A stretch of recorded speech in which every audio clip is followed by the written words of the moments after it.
Happy New Year, everyone. I wish you much love and happiness in this year to come. Will this year be the one where you stop working at the job you've been at for so long and run away to Mexico? Well, let's find out. Let's talk about it. As you watch this video, you may notice, and I admit it, that I am biased on the side of retiring early. After all, I found a deep sense of happiness and freedom by leaving work, and it's hard not to advocate for that. But I know everybody's life path is not necessarily just like mine. Let's talk about some considerations when you think about early retirement and or running away to Mexico. I want you to know that I am not a licensed financial advisor, and that this video is for informational and entertainment purposes only. I'm not advocating any specific financial moves for you or anyone, because everybody's life path is different and there are so many variables to consider. Ultimately, balancing quality of life, financial security, and actual happiness is key. After I made the video, How and Why I Came to Live in Mexico, I got a lot of comments and a lot of letters from people who are just like me. If you are unhappy with your life the way it is, whether it's from a job that you don't like or feeling trapped in some other way, there are avenues for life that you can consider. And I'd like to show you some considerations if you're trying to decide if you should retire early. The first consideration is your own health and happiness, your mental well-being. After 40 years of work, I was beyond burnt out. I was hating my job, and what had once been a source of pride and focus, which was my work, became a source of real suffering for me. But I wouldn't allow myself to change. After all, everybody needs to have a job, so I just got up every day and forced myself to do a job that I dreaded in a life I was very unhappy with. I felt like I was in a cul-de-sac going around and around, not finding a way out, and the only thing I could do was keep working. At this point, I know that I thought I was doing the right thing. After all, everybody needs to work, and I didn't know another way I could take care of myself financially. But after 40 years, I got so burnt out that I was kind of forced to look in a new direction. I thought, do I have enough money to actually stop working? And one of the reasons I moved to Mexico, among many reasons, is that the cost of living can be much lower than in the United States, where I'm from. I had been proud to be a nurse, and I didn't mind working hard. There were many benefits to being a nurse. I could pay my bills and even put a little bit of money into savings. I was respected in the world of work, and I was responsible for my life financially. And so those are all really positive reasons to work, not to mention the roof over your head. But after so many years, the backbreaking work and the frustration at corporate environments, I was just going crazy. It felt like my soul was dying. So when I finally got to the point where I could consider doing something else, I looked closely at my retirement accounts, my savings accounts, and did the best analysis I could that I knew how to do. And I thought, if I live very frugally and carefully, maybe I can quit my job. I knew it was a financial risk. I mean, I could run out of money, but I thought, if that's the case, I can always come back and live the life I was living again, go back to work, and try to find a way to be happy with it. But since I decided to take this risk, I was going all the way. And soon after that, I started the drive to Mexico to cross the border. For me, the financial uncertainty and the risk I was taking was worth it, because my state of mind had been so bad for so long that I needed to make a drastic change.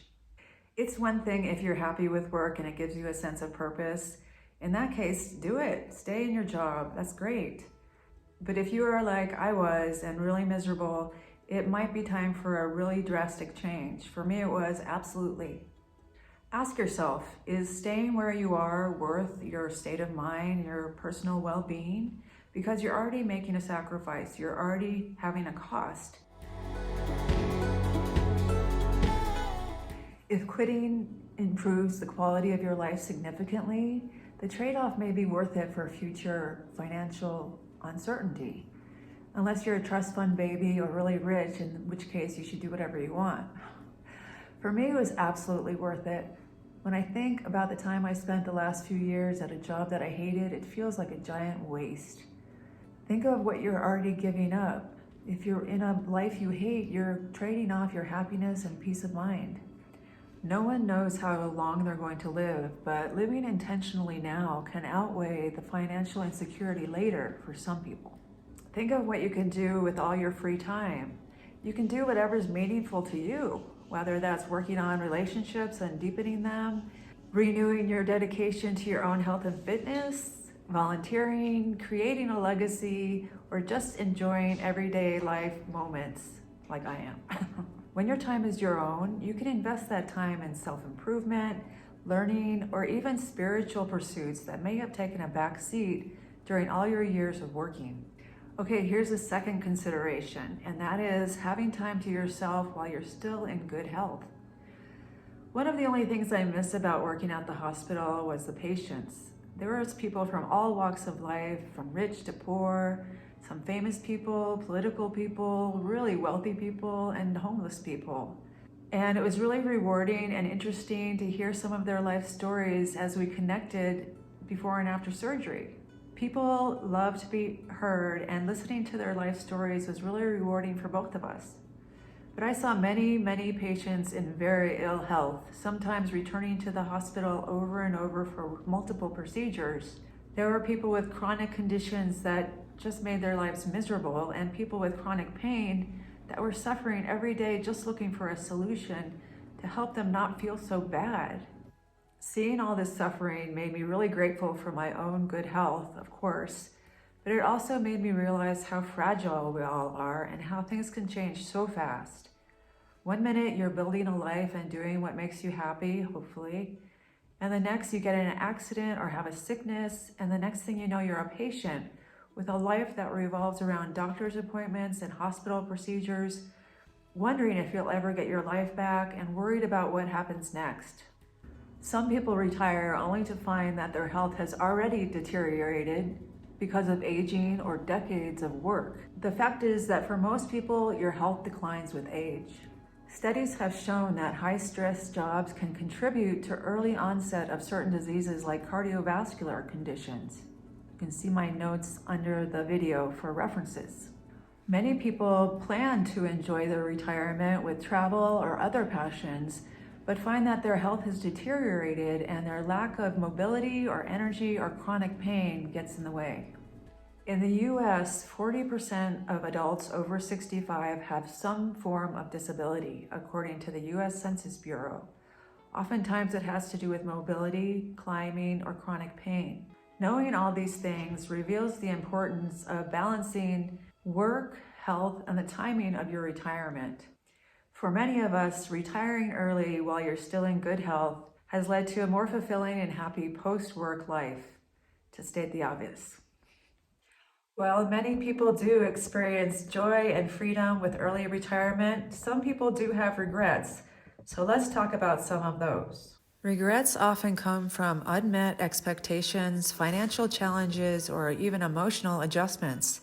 Here are some common reasons why people may regret retiring early.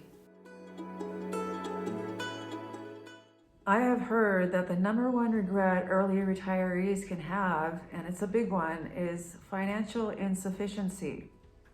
Whether this is due to a lack of planning or knowledge, or underestimation of how much it's going to cost you to live, inflation, an economic downturn when your investments aren't worth what they once were, or living a longer life than you expected. All of these things can contribute to not having enough money. And I'm not going to sugarcoat it. You do need money to retire early. Whether that's from savings, investments, rental income from houses you own, or some new income streams, having a financial base is very important, obviously. I'm a big believer in having a cushion as well, an emergency fund, so that if things went wrong, you'd have at least 6 months to live on while you reestablished yourself in the world of work. Not having enough money is everybody's worst nightmare. And like I said before, sometimes I think it's worth the financial uncertainty. For me, it absolutely was. But that's not for everybody. And you need to really assess, look carefully at what you have saved and any income streams you might have, and assess carefully if it's worth the risk, and if you'll have enough money to live a lifestyle you can live with. You need to also assess potential health care costs. Especially in the United States, if you retire early and you're not eligible for Medicare yet, healthcare costs can be quite a lot more than you might have expected. Figure out how long your savings, investments, or other income sources can sustain you. I moved to Mexico for one of many reasons: to stretch my money and live a more affordable lifestyle. As you look at different retirement locations, you can research the cost of living in those places. You can get a lot of information online and on YouTube. See my own video about the cost of living here in central Mexico. Determine how much you need monthly to cover your essentials and enjoy a modest lifestyle. While you're still working, maximize savings and reduce debt. Obviously, you want to pay off any high-interest debt before retiring to reduce financial strain. My only debt is my mortgage for my house in Oregon, and I've lived a frugal lifestyle for many years. I was able to put small amounts of savings over the years and invest them. But I don't plan to touch that money until I'm an old lady. So if you're like me, you need to have additional savings or funds to retire early. If full retirement isn't feasible, you can explore options for part-time work, like a side hustle for a different stream of income. Obviously, if you want to move to another country, online work could be very valuable. But beware of scams and anyone who says that if you pay them, they can help you make money. It's important to seek guidance if you can. Talk to a professional financial advisor to explore scenarios and develop a personal plan. There's also online communities or forums for support and advice from others who've been in similar situations. On Fidelity.com, there's a retirement planner tool that allows you to forecast how long your money will last in different economic conditions. But talking to a professional may be the best thing you can do. Some people deal with regrets to do with early retirement because they feel a loss of identity from stopping work. If you obtain a lot of identity and purpose through work and then you stop, it might be a consideration for you that you feel a loss of identity. So consider that before you leave work. Also, the lack of social interactions bothers some people. If you get most of your social interactions through work and that stops, especially after your peers are still working and you're not, it can feel like a lack of friendship. So consider other ways to make friends. One of the biggest adjustments after stopping work is the lack of any income. After many decades of work, it's a real shock to have nothing coming in. And if you're like me, it'll be invaluable to develop another stream of income after you retire. Anything coming in can be useful if you're living on the edge. I think that when it comes to regrets, very old people don't regret not working like a slave for longer. Healthcare worker Bronnie Ware from, I think, Australia, wrote a best-selling book called The Top 5 Regrets of the Dying. She took care of people in the last few weeks of life and compiled a list of the top 5 reasons people have regrets in their dying days. The number 1 regret was, I wish I had the courage to live a life true to myself, not the life others expected of me. Many people realize too late that they lived according to their families' or society's expectations rather than pursuing their own dreams and desires. The one thing we all know is that our moments are passing by, and each day you live is another day taken out of your lifespan, never to be replaced. Not to sound dramatic, but that's how I feel about it, and I think every moment is precious. Not working as a nurse has brought me so much peace, and exploring Mexico has brought me a lot of happiness. More than anything, I just so appreciate having the time and focus to appreciate moments in life instead of having them rush by me in a blur of misery. I'm so grateful for this life now, and I'm so much happier than I was just 1 year ago. So I just want to give you a little encouragement to consider your options when it comes to retiring early and running away to Mexico. I hope that pointing out some of these considerations will make it a little easier for you to consider what you need to do to make a decision about early retirement. Deciding when to stop working is one of the most personal and impactful decisions you'll ever make. Retiring early can lead to tremendous senses of freedom, happiness, and time to do whatever you choose, like pursue your interests, work on your health, develop relationships, or live life on your own terms. I hope that these pros and cons have given you something to think about. I wish you nothing but health and happiness in 2025. Happy New Year, and I'll see you next time.